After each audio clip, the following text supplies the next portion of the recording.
PW50 won't start? Well, today we're going to show you how to fix a common problem with these bikes. Now, if your bike's been sitting for any amount of time, there's a good chance your problem is in the carburetor, especially if you're using ethanol fuel. These carbs have tiny little jets and they get clogged up pretty easily. Now, our bike, it was spewing fuel everywhere, not only from this fuel valve, but we had it coming out the overflow as well. So we need to rebuild this thing. It's pretty simple to do, so let's get started. To do this job, we have some common hand tools, including 8 and 10 millimeter sockets, pliers. This is a jet cleaning kit from Helix, and it's definitely going to make the job easier. Now, other than that, we're using some common sizes of screwdrivers. One of these, we filed down the sides to get in a hard to reach spot. We also have a pick. We're using the back side of this drill bit. We're not drilling into anything. You also need some rags, safety glasses, and rubber gloves. The parts I'm using today are the Shindy Carburetor Repair Kit. This comes with the essential items, so your gaskets, your jets. You also have that float valve in there. And you saw we were leaking fuel everywhere. We're taking care of that. We've got new fuel line and an on-off valve. That one is from QA Parts. And then we also have a complete carburetor assembly from QA Parts if you don't want to deal with having to rebuild the whole thing. So the choice is up to you. We have all the parts in the link in the description below, along with carburetor cleaner and contact cleaner. First thing you want to do is make sure you have the fuel shut off, and then we're going to drain out any fuel that we have in the carburetor right now. Just open that valve. Then we're going to close that up, and we've got 2 bolts holding the seat in place. We're going to take those out and remove the seat.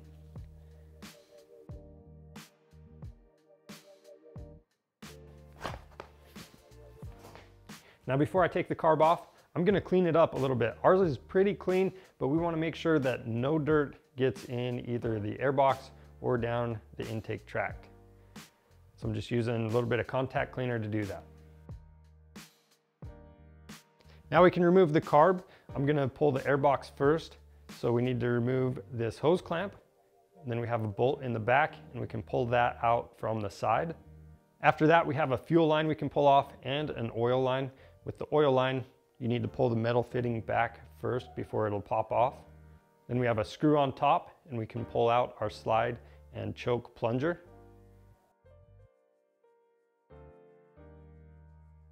Now we have 1 screw left in the front. We'll loosen that up and pull the carb out.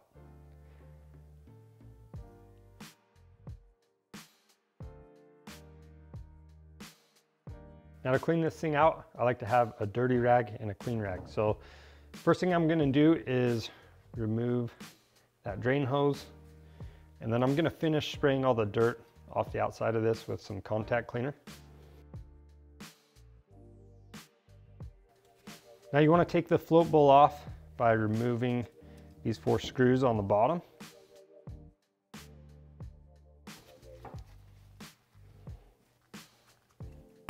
We're going to pop that float bowl off, and I'm still being careful with that gasket. You always want to match these up before you throw the new one in. Make sure it's the right one. So from right here, we're going to remove the float, just using a pick to poke that pin out. Set that aside. And we have that float valve. So a lot of times if you have tons of gas coming out that overflow hose, a lot of times that's going to be bad, is what's actually going on. Either that or it's really dirty, but usually when you're in here, you want to replace it. The next step is to remove the pilot jet. Now, even a small screwdriver like this might not fit down in there. So what we had to do is take a similar small screwdriver, and we filed down these sides that come out, that stick out a little too far.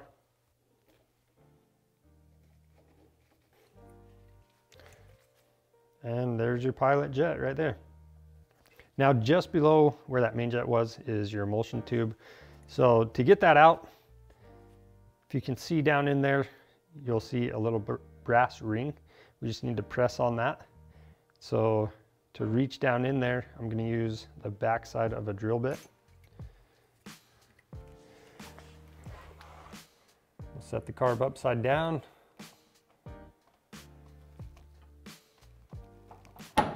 Press that out.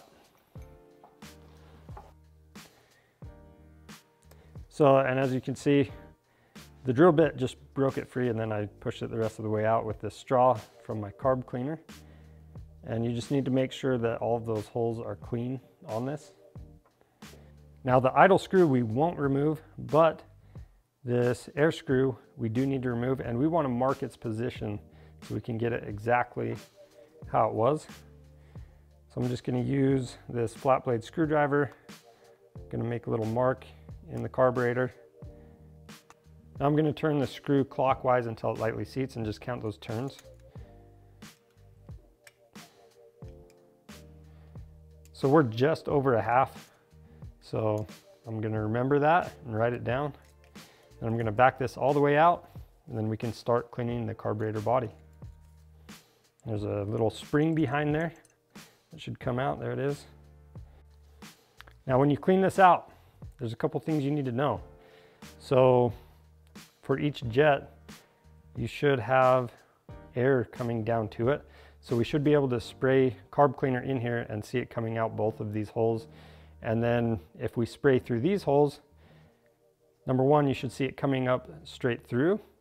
And then for the front hole, towards the front of the carburetor body, if you look down in there, there's a small tiny hole. You want to make sure you have fluid going through that.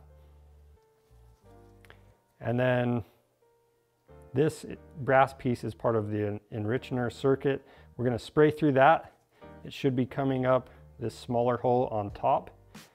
Now to clean the carburetor body, you want to spray through every orifice and make sure it's free and clear. If something is blocked, it's going to cause your bike not to run. So make sure you get everything perfectly clean. And the reason we're using carburetor cleaner, it does a better job at removing gum and varnish than something like the contact cleaner. Now for us, we're using the carburetor rebuild kit that comes with new jets. So some of these parts we're not going to clean, but if you needed to, you can use one of these Helix jet cleaning kits. That way you can reuse your jet, because even if you spray through some of these, it'll leave a fine ring of buildup in that jet still. So to make it run right, you're going to have to run one of these through there and spray through that.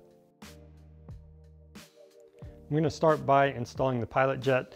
And one more thing with these, I already checked and made sure these were the same size as what we took out. So we've got a 40 pilot and a 70 main, but if they're different, or the ones that come in the kit are different than what you had, you might want to clean the ones you had and reinstall them.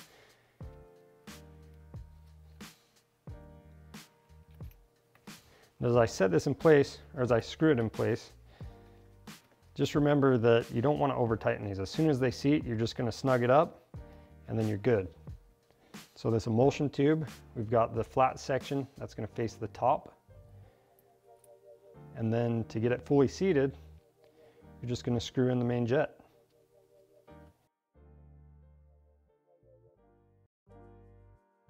One more thing to mention with the float, this isn't very common, but if there's any fluid in here, you definitely want to get it replaced. But to get this assembled, we're just sliding that float valve or needle in there.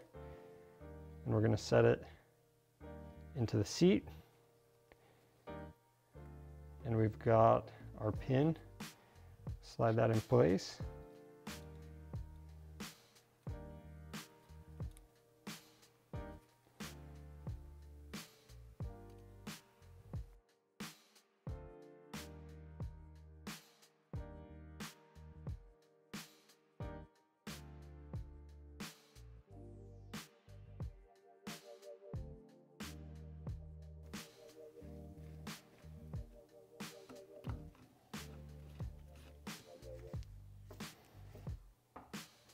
I'm going to flip this on the side, and I'm going to put the spring on the air screw. This is our new stuff.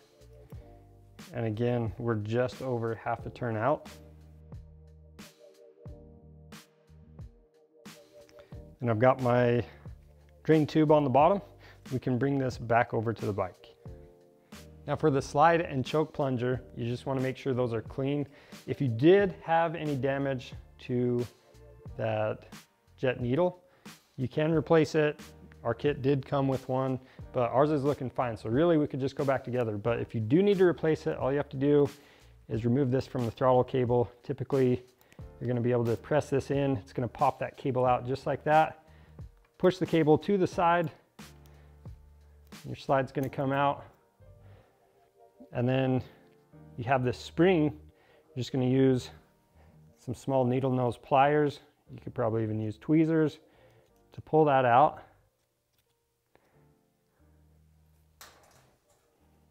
Make sure you keep track of that spring. And then that needle is just gonna come right out.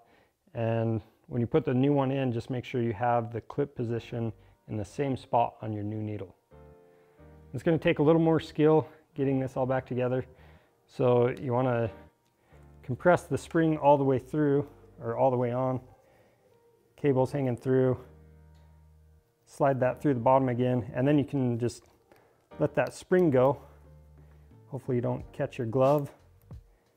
And then just look down in the top, make sure it's seated fully. And we're ready to go. From here, I'm gonna clean up around that intake, make sure there's no dirt. Seeing a little bit.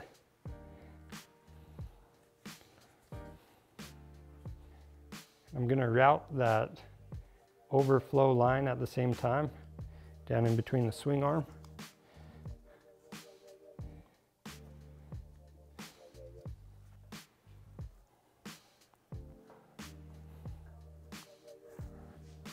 So with this, you just want to make sure the carburetor is level. There's actually an indexing mark with this clamp.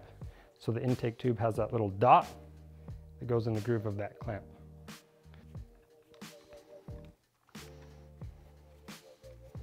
And I'm going to install this slide and choke plunger. And with the slide, keep in mind it's only going to go in one way. So this little cutout on the left-hand side of the bike, that's going to be for your idle screw. So as the slide is going down, if it just stops, you're going to have to rotate it until it drops fully into place.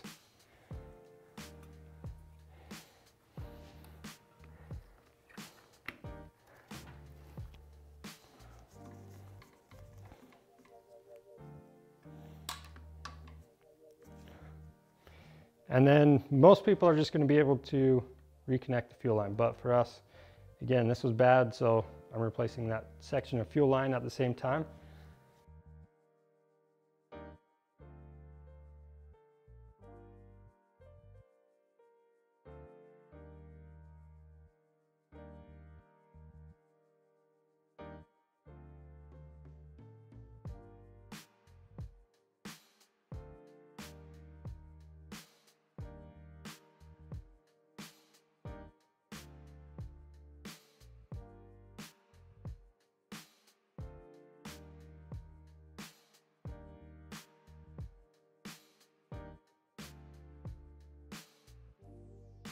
That's all there is to rebuilding or replacing your carburetor on your Yamaha PW50. If you need any of these parts, they're available on our website, or just click the link in the description below. That's the easy way to get them. And you know, this stuff is very inexpensive, especially that whole carburetor assembly. So make sure you check that out. And if you want to see more helpful content like this, subscribe to our channel. I'm Charles with Rocky Mountain ATV MC. Thanks for watching.